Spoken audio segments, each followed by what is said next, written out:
Good morning and welcome to part one of the Acquisition 101 course from the ODOT Real Estate Academy. My name is Mike Fitch with the Ohio LTAP Center here at ODOT, and we appreciate your participation. As we get started, please take a moment to locate the questions box in the GoToWebinar panel. During the presentation today, please use the questions box to send in any questions you might have. With that, we will go ahead and turn things over to Don Lamar. Hello. Hi, thanks everybody for being here today. A little bit about me. I am the RSM at District 8. I've been doing title research since 1995. Been to quite a few counties, seen a lot of different things, and hopefully I can help you out with maybe some lingering questions, and we'll go over quite a bit in the next 3 sessions. But before we get started, I want to hand this over to Drew Gillmore. Drew, good morning.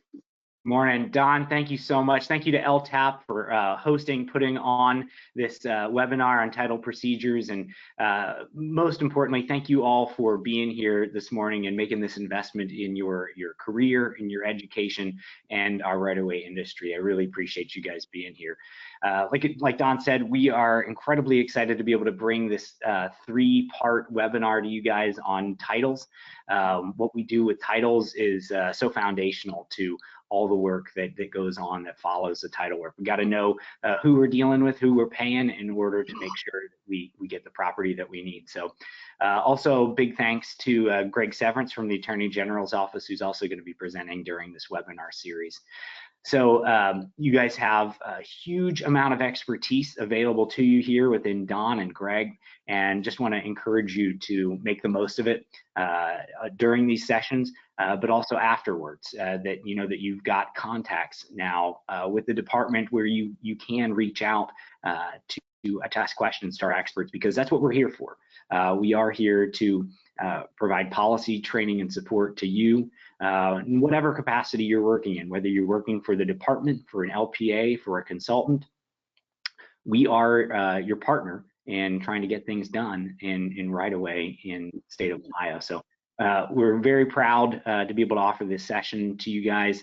And like I said, it's going to be recorded and it'll be available to you, but also to your colleagues and coworkers for now and in the future. So please use it as a resource. So again, thank you for being here. Thank you for making this investment in yourself, and looking forward to some fun sessions coming up. So thank you guys. Have a great time. Awesome. Thank you, Drew. Appreciate it. All right, well, let's go ahead and get started. We'll jump right in. And as you know, we're Acquisition 101, title procedures. Let's start with our Section 1.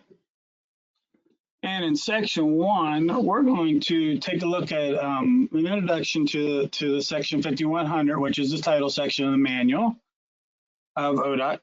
The importance of the ODOT title report, recent changes to the RE46 and the RE46-1, variations of the title reports used at ODOT, general information that must be in any title report, and what is pertinent information and documents. And that's something that I know I've run into over the past, which is a big question, you know, what's pertinent, what's not pertinent. We're going to try and put a little light on that. So that one is going to be a little detailed. And also you might see a few items that are duplicated over this course. And if it is, it's most likely because it's super important. So just bear with us if you feel like you're getting told something twice. Introduction. This course is centered around the title report portion of ODOT's Real Estate Manual Section 5100. At the end of this course, you should have a better understanding of what ODOT needs to have in each title report and how it is to be presented.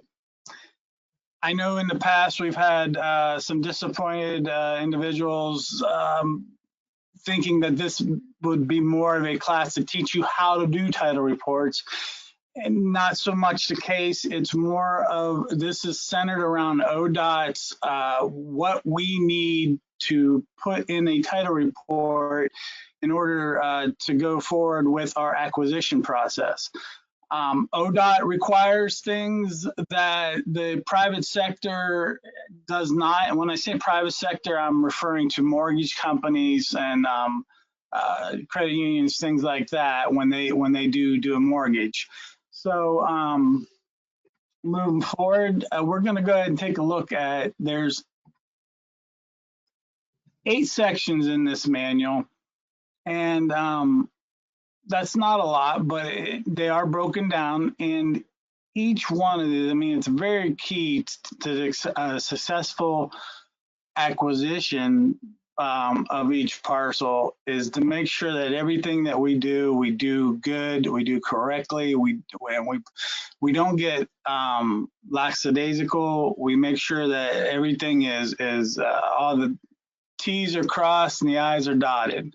So let's go ahead and move into the importance of the ODOT title report. And there are 3 main reasons that ODOT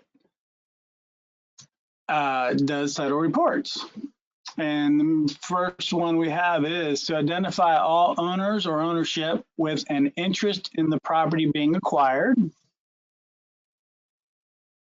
The second is to gather a complete list of all transfers of ownership associated with the property being acquired. And the third is to gather a complete list of encumbrances against the property being acquired. All this leads to who the owner is.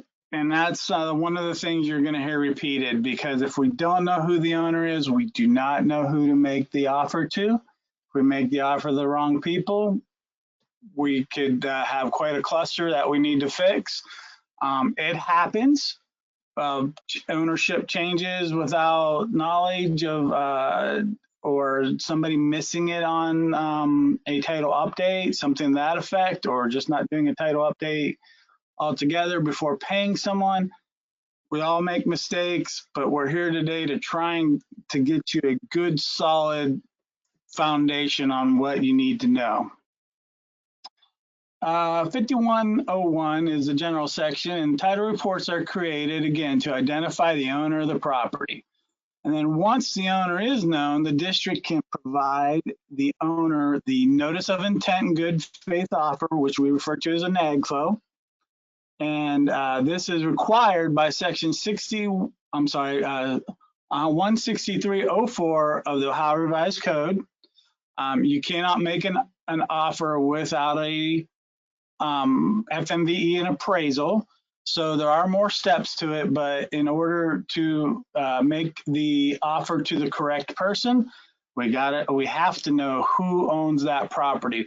And it's not always one person. It could be 3, 4, 5, 10 people. It could be divided. It could be undivided interest. It could be a divided interest. And we'll hit a little more on that later. Again, the #1 reason for title reports are created to identify the owner of the property. That's something, if you get anything out of this class, I ask that you remember that, and that is your most important accomplishment when doing a title. This is just a little graph I threw together, and in order to complete any acquisition parcel, it must start with a title report. We see our title report. After that, we can go into the appraisal phase. Then we can start in the negotiations, which hopefully ends up in a closing. We'll see a little later that it could possibly go into appropriations, which is a whole different ballgame. Greg's going to go over some of that a little later. But again, it all starts with the title report. In an effort to put this into perspective, the current ODOT manual section 5000.03 categorizes the steps acquired to acquire right away. Now, what I did was, I'm sorry, that's out of section 5000.03, as I mentioned up above. What I did was I put these in reverse order, and this is in the manual, but I reversed it. All right, so we got appropriation. That's the worst case scenario. That means we could not come up with a solution or agree on money, or there's something that has hampered the whole situation, and therefore we have to give it over to our AGOs, who are awesome. They're fantastic, and they take it from there, and we sit back and wait to see what happens, and possibly, hopefully, still be able, even though we're in appropriation, we can still come up with a settlement. So just keep that in mind. That's a different class, though. Closings. That means everything went well, went just like planned. You made an offer, or you negotiated to a settlement, or they agreed to the FMVE, and now you are good to close. Your warrants in, all your papers are good, your files all nice and tidy and correct as to how it should be set up. Number 6 is relocation. Now, not every parcel obviously is going to have relocation, but when it does, it's a very time-consuming process, and you want to be as quickly as you can jumping on the relocation. If it's a little personal property move or a full-blown total take, you need to get on that as soon as possible. Due to the time that it takes to come up with everything. And again, that's another class, but it is very time consuming. You want to get started right away. Before all that would be negotiations, and negotiations, that's what we do. We negotiate and try and be good servants of the taxpayers' money, and make sure that we come to a good agreement with the property owner. Number 4, establishing just compensation. That's getting our FMVE.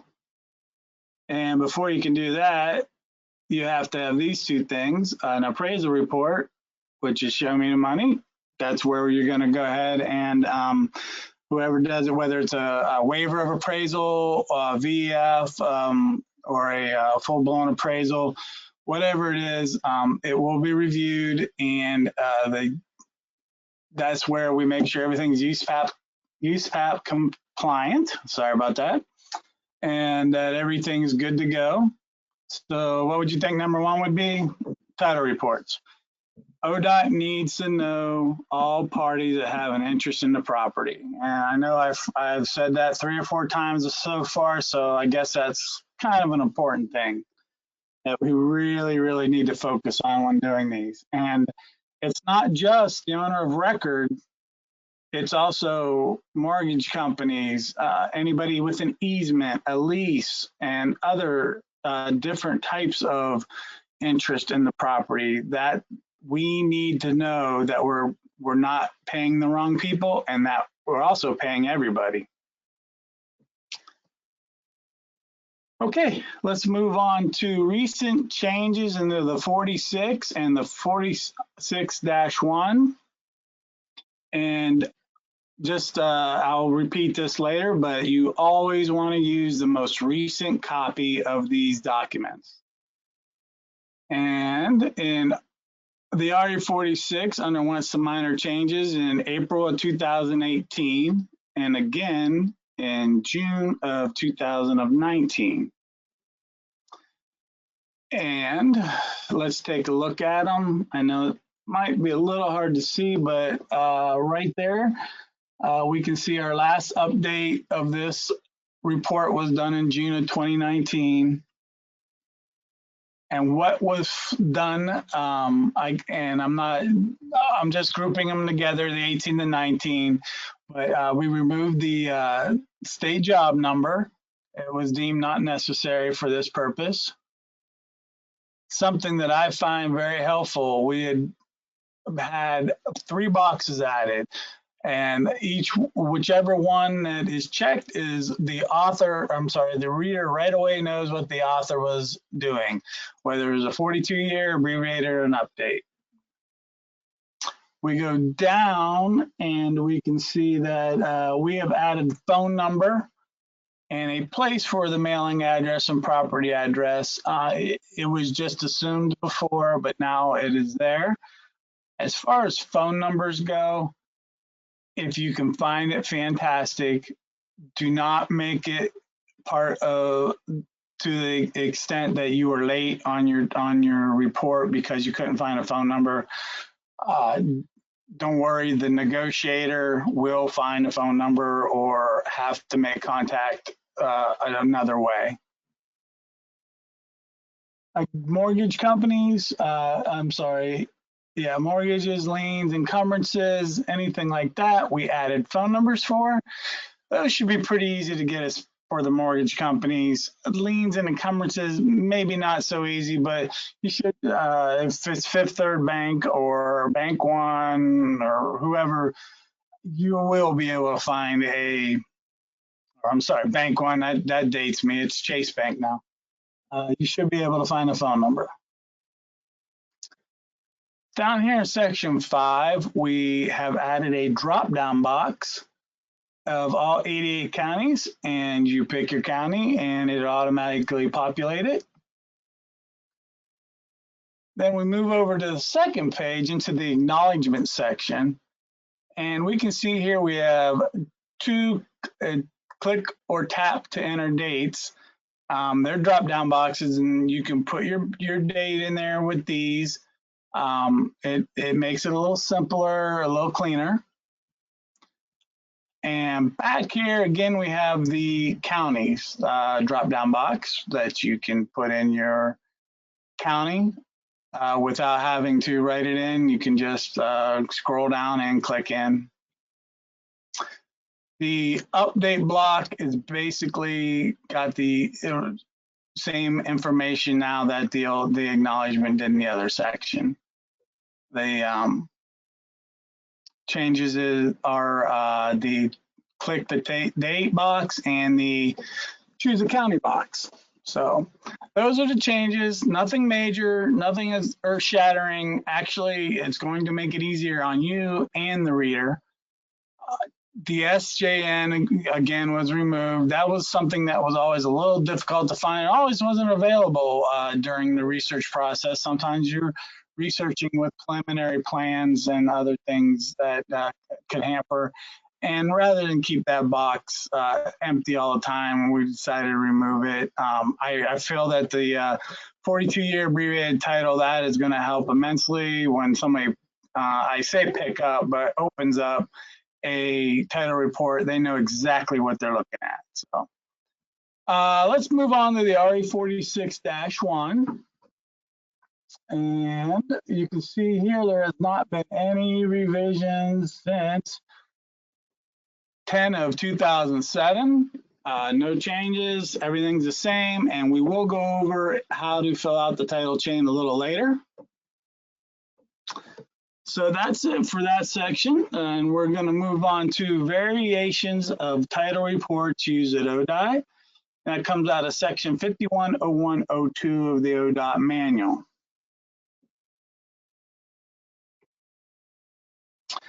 Okay, first we have the 42-year title report, and it's researched back a minimum of 42 years or until a root deed or judicial decree that conveys the entire bundle of rights is found. You can see there where it comes out of the manual, where you can go and get a little more information on it. But remember, the only 2 acceptable route is a root deed, is a warranty deed, or judicial decree. There is nothing else that will satisfy the root deed. The abbreviated title report, research to the most recently recorded transfer of title. And that goes back to a root deed or judicial decree, root deed being a warranty deed, that conveys the entire bundle of rights in the property being acquired, regardless of when the conveyance occurred. And there's the difference. It could be a month, it could be a year, it could be 10 years. You still may be going back more than 42 years. The abbreviated title report has been put into place to try and help streamline some issues. I won't say issues, I'll say streamline the process. When we're not taking anything in fee, and it's just an SH or a T, it's kind of pointless to go back to the 42 years. And so at this point, we're now letting it up to the DREAs to allow abbreviated title reports for SHs, Ts, maybe channel easements, anything where we do not take a fee taking can be looked at for an abbreviated title. But again, it's the DREA's decision. And if I'm not mistaken, they should put something in the file in writing saying that they agreed to it. And the last type of report ODOT does is a title update report. And it's researched from the county's certified date of the original report until the present. Any title updates thereafter will start from the original certified date established by the county. I'm going to go over more about the certified dates here shortly, but it's something, if you don't understand it, and I see it all the time, it could cause you a big problem in the end. It's rare, but it happens. So moving on to types of title updates, we can do an update for closing, which is using the county's certified date from the original title report up to the county's certified date. A second title update using the county's certified date from the original title report up to the county's certified date. What is meant there is, even though if there's already been one title update done, you don't go by the date that that one ended. You go back to the original date that the original title was certified. That's ODOT policy, and if we follow that, we'll be okay, and we'll make sure we're just. It's not that big of a deal. It's a great way to double check things and make sure somebody didn't make a mistake.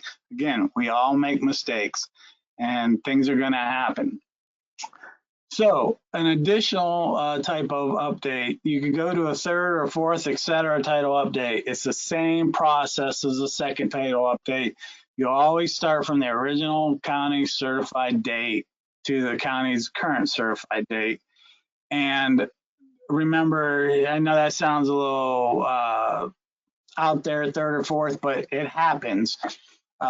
Projects get delayed, no funding, they get picked back up, so you have to redo everything, and then you go back and they get picked up again, so it happens.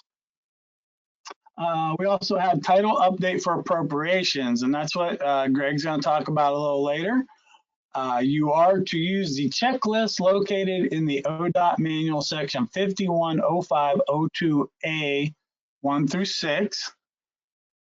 And that will give you everything you need to know. The Attorney General's they need to have things in a certain order, and that appropriation checklist will give you what you need. So what date do I use for my title update? And I want to elaborate a little bit on use the county certified date from the original title report up to the county's certified date you complete your research. Every county should have a date that they certify all documents are available to see/find, then have them submitted for recording. Do not use a date you did your research unless it's the certified date. And in a second, I'm going to show you why. But this is something that I see all the time, that someone finished on 4/4 of 21 and they put in as their certified date is 4/4/21. But the county wasn't up to that point. Remember, during COVID, we're having a lot of slowdowns at the counties. They're shorthanded. They can't get into the building sometimes, depending on, I mean, it's getting better now, but electronic filings are, I know Hamilton County is a nightmare for us. They can't, it's taking us 3, 4, 5 weeks to get something back because of their process. But then again, we have counties like Claremont or Preble. Preble, we're getting back the same day, possibly at times. So, and of course, that depends on the size of the county. Larger counties are going to have a bigger backup than a smaller county. You will find counties that are still in the low book range when you have counties that have run out of book numbers that had to move on to different A, B, and other things like that. But here's why. If you can, I hope you can see this good, but this is a copy. I copy and pasted Claremont County's web page, and as you can see, I blew it up for you. That there is their certified date. And when I say when I refer to certified date, that's what I'm talking about. Almost every county should have this. If they don't, you need to pick up the phone, call the county, and say how far along is your certified date on your online documents, and they should be able to tell you. Now, the reason I'm pointing this out is you can see here certified from 01 and 93. So anything before 1993, you got to go to the county and look through the books through 04, 05 of 21. Now, the certified date is not always the day the search was completed, like I talked about. And here's why. I copied this on 4/7 of 21, and like we said, 4 or 5 of 21, they're certified up to. So there's 2 days there that someone could have filed something that, or changed ownerships, could have been a new mortgage, whatever it is. And if you sign yours to the day that you did it and you have that 2-day gap, you're responsible for the fact that you missed whatever that was recorded during that time period. And it's not hard. In the old days, there used to be a basket next to the recorders, and you would go through the basket and make sure that nothing was in there with your people's or company's name on. Those days are over. So we need to make sure that we are using the correct certified dates, or you have the possibility of missing out on something very important that should have been in your title. All right, so we're going to have a little knowledge check. I believe you're going to be able to, if you want to try and answer the question, go ahead and type it in the box as Mike explained earlier. It's a pretty simple question. So what date is used for the end date of a title report? If anybody wants to jump in there before I show the answer, go right ahead. Yep, please use the questions box. So someone just typed in the certified date. Awesome. County certified date. Certified. Okay, so several responses of the same. All right, and you guys are all correct. The county certified date from the day you finish your research. Good job, guys. And that is super important. I want you to keep that buried in the back of your mind. So let's go ahead and move on then. General information that must be in any title report. And I'm going to breeze through these pretty quickly. They're nothing special. The current owner, you're going to have that put into your RE46 and your 46-1. The interest is going to go into the 46 and the 46-1. The legal description, again, 46, 46-1. When the interest was purchased is going to come from the 46-1. How was it acquired is going to come from the 46-1, excuse me. From whom it was acquired is going to come from the RE46-1. Where the acquisition is recorded is going to go into the RE46-1 or from there. Others that may have a right, title, and or interest in the property or use of the property is going to be the RE46 and the 46-1. And the last one, number 9, whether the property or any portion of it is encumbrance, is going to go into the 46 under encumbrances, this section. I know I blew through this pretty quick, but you are going to have a copy of them.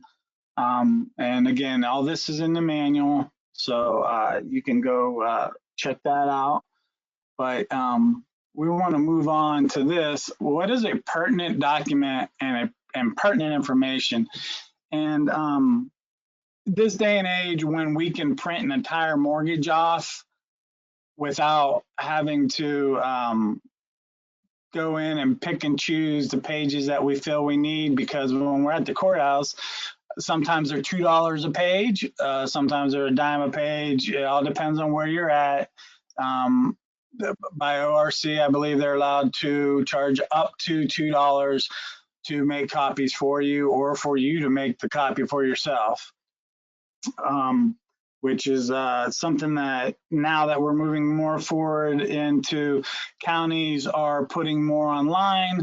You have a lot more information available at your fingertips, so to speak, and you don't always need to still add the entire document.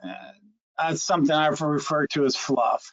Take a couple minutes. You're going to want to read these documents anyway. I'm going to go into that a little more later. So, but let's go ahead and look at a definition of a pertinent information. Okay, pertinent.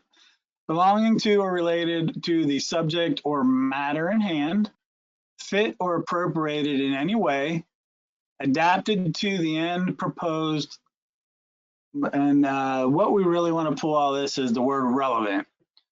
It's relevant to what we're working at, or what we're working to do. You're going to go in there and you're going to find relevant information. So, and we're going to go over this again, such as addresses, names, and in mortgages, the most important is a condemnation clause. And sometimes it's not marked condemnation clause. Sometimes you need to read into it and it will give you the information of what to do in case of condemnation. And so reading each document is very important. Okay, now we're going to go into pertinent information, news, advice, knowledge. Basically, the biggest part here is personal study, which we refer to as what? Research. So basically, what we want to look at, and these were got out, I'm sorry, I acquired these out of Webster's Dictionary.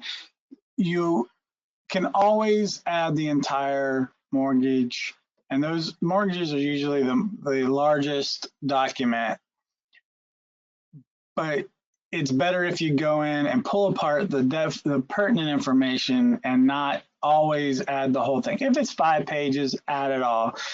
If it's 7, 8, 9, 10 pages, okay, add it all. Some mortgages can go into the 20s and 30s. Not necessary. We do not need all that information. And if we do, and you were able to get it off the internet, you can get it at any time if necessary. So, all right, we're gonna have us a knowledge check. So I'll read this and then Mike will open it up. Phil and Betty Johnson purchased the property being researched for an investment in 2019. When they bought the property, they were aware that the owners had given the current tenants a rent-to-own option in their lease, which was in effect until 2024 and was recorded at the local county recorder's office. So our first question, is the document pertinent information? And the second part of the question is, should it go into your title report? Mike? Okay, the questions box is open. So the first responses are yes and yes, and additional responses, yes on both, etc. And everybody is correct. Yeah, that is very pertinent information. We need to know that somebody has an option to buy, that they have a lease, and if it was to go to appropriations, they would be added to the list and of who's going to be served and all that good stuff. So yeah, good job, guys. We're going to move forward. And we got some more examples of what pertinent information that must be in all title reports for ODOT. Got to have the current owner, the interest owned, the legal description, when the interest was purchased, how it was acquired, which would be, was it by warranty deed, quitclaim deed, judicial decree, however, from whom it was acquired, and that would be your grantor, and we'll go over that later. Where the acquisition is recorded, that'd be the county, whichever county that property is located in. Others that may have a right, title, and or interest in the property or use of the property. And number 9, whether or not the property or any portion of it is encumbered. And that comes from our ODOT manual, section 510103E. And guess what? Another knowledge check. They're not getting any harder yet, but they will later. So we got Einstein here, and it says, what are the 3 main reasons for completing a title report for ODOT? All right, Mike, can we open it up?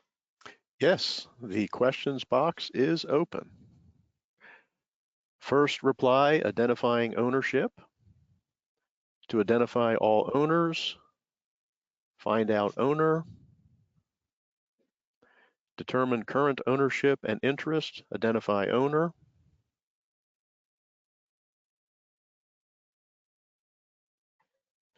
Identify encumbrances, gather list of all transfers of ownership. Identify owners, gather complete list of transfers. Gather list of encumbrances. Okay, and more responses, how property was acquired, where recorded, and encumbrances. Awesome, fantastic. Everybody seems to have caught a hold of that. Number 1, to identify all owners. Number 2, to gather a complete list of transfer ownership. I don't know if we heard that one or not. I don't think we did. But remember, keep that in mind. That is your title chain. Gather a complete list of all transfers of ownership. That's basically all that means. And the 3rd, to gather a complete list of encumbrances. And we did see that. So great job, guys. That's going to move us into section 2. And we're going to, in this section, definitions of commonly used words, title report for every acquisition, why do a title update and when, signatures, opinions, and consultants. And if I could, right now, why don't I go ahead and hand it over to Greg Severance so he could get his information in, since we only have about 20 minutes left. And then that way you'll have a little time for some questions from Greg too, if you have them. Greg, I'll go ahead and scroll to your section. Sounds good. Everybody, I'm Greg Severance. I'm an Assistant Attorney General with the state of Ohio representing ODOT. So we're the people that file the appropriations when necessary. We also give advice and such, and do things like this, sometimes help with the courses as well. And my part of this, well, first I'll say I've been with the office 36 years come Memorial Day, so you will not have me to kick around much longer, because I will be leaving at the end of August, retiring. So that doesn't mean completely I'll be out of the picture. I've got several possibilities as to I may end up working with a consultant. So you might see me around again too. But in the meantime, I will try to do what I can with this to let you know what the AG's office is doing in terms of titles in particular. And for that reason, I also have the paralegals from the Attorney General's office that review the title work. They're also here as panelists to listen in and possibly pipe in with an answer to a question, because they're the ones that first see the title work when they come through. And the reason the title work comes through to the AG's office is because of the ownership. We need to know who to name on our appropriation petitions, which is basically the complaint that is sent to the landowner and to the other parties that have an interest in the property. So probably the first thing to explain is that Ohio law says that an owner of property is anyone that has an interest in it, which I think is kind of a lopsided definition of that. To my mind, the owner of the property is the landowner, the person that actually has the title of the property, because a lot of different people and entities can have an interest in the property. The mortgage company, lien holders, that could be judgment liens, it could be another loan, any type of thing like that. It could be an ex-spouse from a divorce decree may have a lien on the property. Oftentimes judgment liens are filed against a particular person or company, and what they typically say is it goes against any real property in that county held by that person or entity. And so that's why the AG needs to know who these people are, and we get them from the title report because they're going to be named in that lawsuit, in the petition to appropriate the property.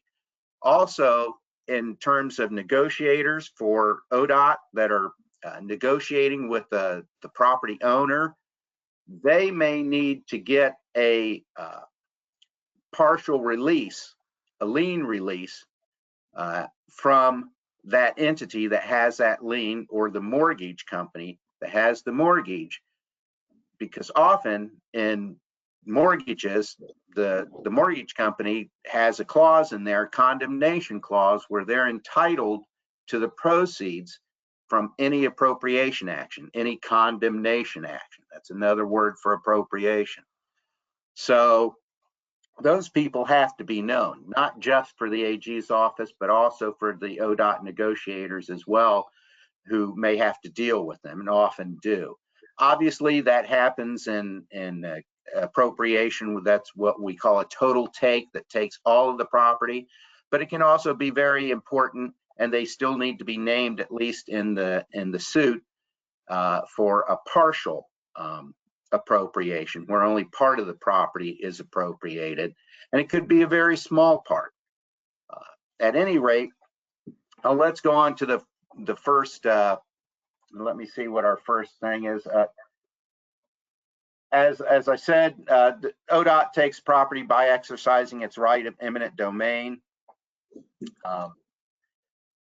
which goes without saying, I'd say. That's eminent domain is one of the few rights that are actually, in a sense, a right of the government, if you would, to take property from somebody, and in return for that right, they have to offer fair market value, FMVE, in order to acquire that. Let's see. What's this, ODOT? Yeah. We have to apply, of course, with Ohio law. That's pretty obvious. Title report is used to notify these parties because, like I said, they will be on the actual petition as defendants. Go ahead and flip to the next panel there. Greg? Again, yes. Greg, we have a question that just came in. How about someone leasing the property or a billboard? Would they be named in the suit? Yes, the quick answer to that is yes, because they have an interest in the property. The billboard, sometimes the sign is actually, the owner of the sign is also the owner of the property. Some of the billboard companies actually acquire the parcels themselves so they can put a billboard on it. I've noticed that in particular, and Hamilton County has quite a few of those. Around the state, typically it's a property owner that leases part of his property to the billboard owner. So that makes the billboard owner a tenant. And again, under Ohio law, any tenant, any renter is also considered an owner. So they have to be named and they have to be served with a copy of that petition so that they can say what their interest is and whether or not they're entitled to any of that money. In a total take and sometimes in a partial take, that billboard may have to come down, in which case ODOT may be responsible for payment of damages to the owner of the billboard because, in a sense, we appropriated that lease. They can no longer have a lease because the billboard has to be gone. So that's a very important aspect to acquiring property as well, is to know who is on that property, who actually possesses that property, because it could be a renter. It's not always the landowner.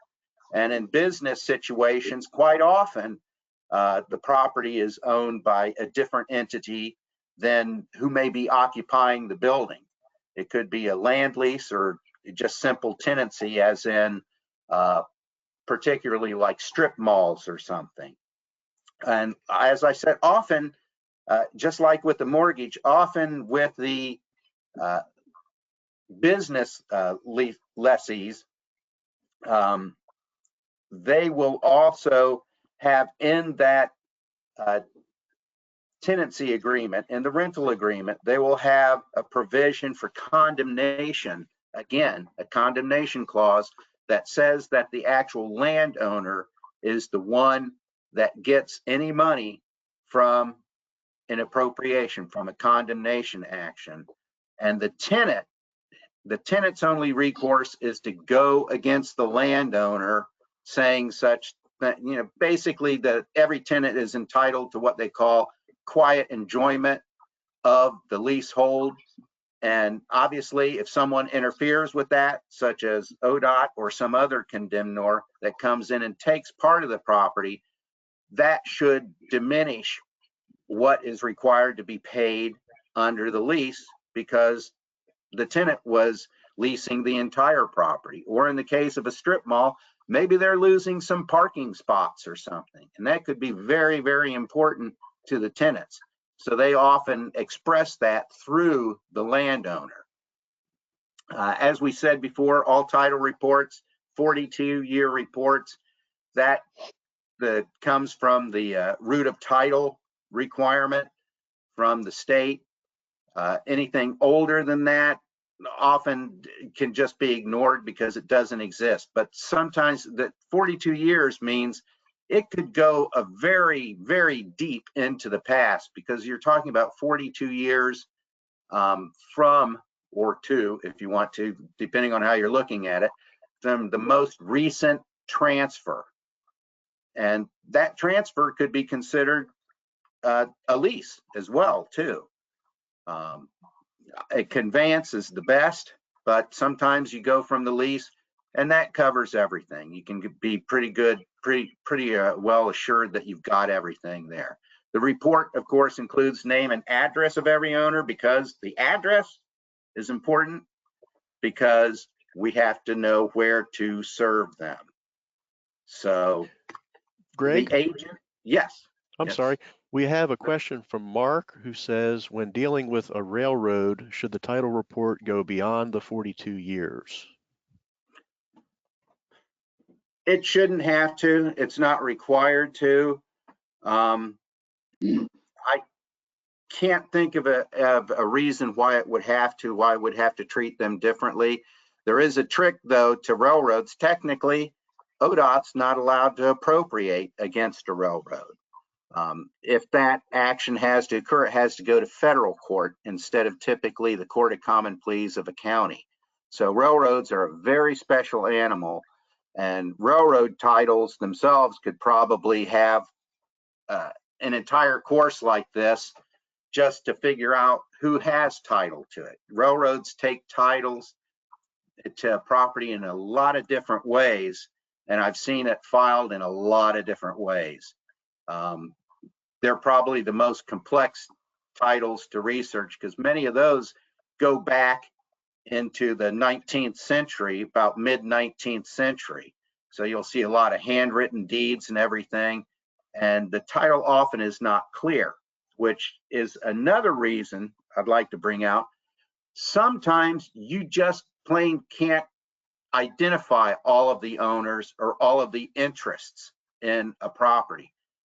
That is another reason for it to go to appropriation, because then we'll just file the case against unknown owners as well. We'll do what we call service by publication, where for it's the notice of the appropriation and the property being acquired is printed in a local newspaper every day for 2 weeks, with the idea that somebody might read that and figure out they actually have an interest in the property and will enter an appearance in the case. If they don't, then the unknown owners end up being defaulted and ODOT gets a clean title. So sometimes that's what happens. We will file against railroads in particular. As someone had the question, we will file against the railroad, but generally with the understanding that it's not going to be a trial. In my 22 years of working with ODOT, I haven't seen a trial against a railroad. They're in the business of transportation, the same as ODOT is. So oftentimes we consider it a friendly appropriation. The railroad doesn't want to sit there and fight things out. They've got better things to do. And it's generally a question of finding the right person with the authority to sign off on an agreement to provide the property to ODOT, because ODOT definitely is not in the business of putting railroads out of business. They're not in the business of putting anyone out of business. So they try every way that they can to keep, the owner there and satisfied. If it's complete take, that's a total different story. We acquire all the property. I haven't seen that typically against railroads. An abandoned railroad, sometimes that property will be a total take and completely acquired, but that's pretty rare. If you run into questions like that, that you're unsure of with the railroad, the best thing to do is contact the real estate administrator at the district, the ODOT district in which you're doing the title search for the property, and run it through them first. They then bounce that question up to the AG's office, and one of the AGs will look at that. So that's if you run into questions in any type of ownership in terms of title, because it can get complex from time to time. And it helps us at the AG's office, if there is a pressing question, to be made aware of it as soon as possible. Again, what we said, the name and address of every owner. And again, owner is anybody, any entity that has an interest in the property. The agents to get the mailing address of those having any interest in the property. Sometimes if it's a corporate entity, you'll be talking about an agent that has to be a statutory agent that has to be notified or served. Verify if there's tenants, verify the name and address of every tenant, because it doesn't matter if the lease is recorded or not. Many leases are not recorded. Sometimes there'll be a memorandum of a lease that's recorded, which at least then that lets you know that there's a tenant on the property. Sometimes the only way you know there's a tenant is literally to drive by the property or see it. You know, again, strip malls are infamous for not filing and recording leases, but you know that there's plenty of tenants in there. You can see the businesses that exist. Next, go to the next slide, Don. Unreleased mortgages, leases, easements, encumbrances, all relevant to the take area. Unreleased mortgage, what we mean by that is when a mortgage is paid off, it's incumbent on the mortgage company to file that fact with the recorder's office. It doesn't always happen. Sometimes the mortgage company tries to get the landowner or the mortgagor to file that, but it really should be the mortgagee, the mortgage company, that files that and records that with the recorder's office. That sometimes it's just an oversight, doesn't get done.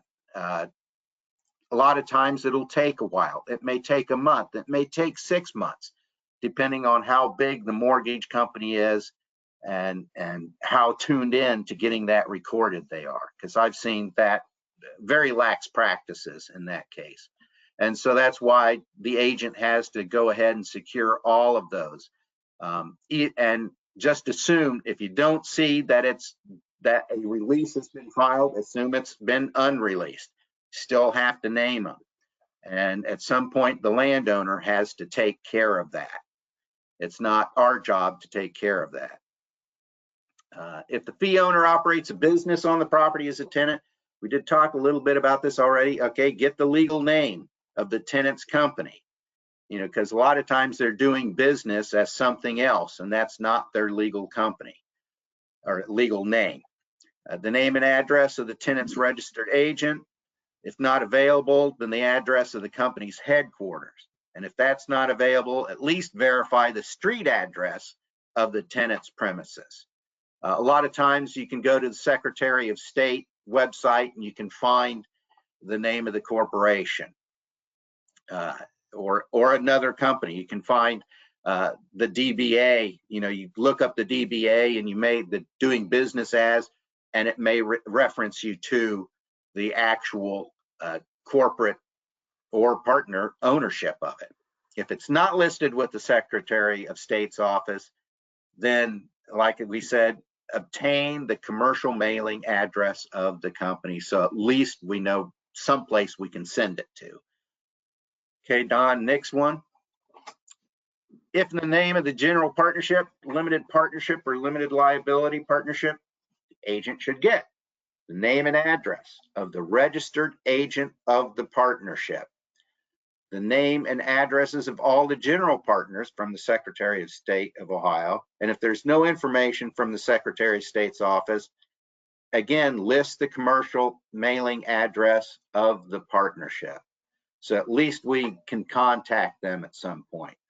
Generally, the negotiator has already contacted them, but if not, then that's up to the AG's office. And sometimes, like I said, during the title work aspect, it's figured out that this is something that cannot be cleared, cannot be understood right away. So it's probably going to be appropriated and it'll fall in the lap of the Attorney General's office. Next panel there, Don.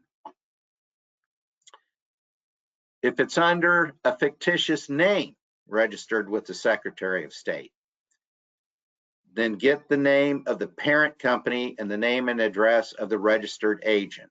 If it's not registered with the Secretary of State, then again, commercial address of the parent company. At least that's something we can use. Next slide. Again, verify mortgage, lien, easement, or any other right, title, or interest has been released. You know, so if you don't see that it's been released, then the assumption is that it hasn't been released. I'd rather name too many people than too few and have, you know, a kind of a hole in our title. I mean, the whole point of this is that we want to name everybody that could have an interest in it. Otherwise, we end up going back into the case. So what if somebody comes out of the woodwork later and say, hey, I was never notified about this? That can be a problem.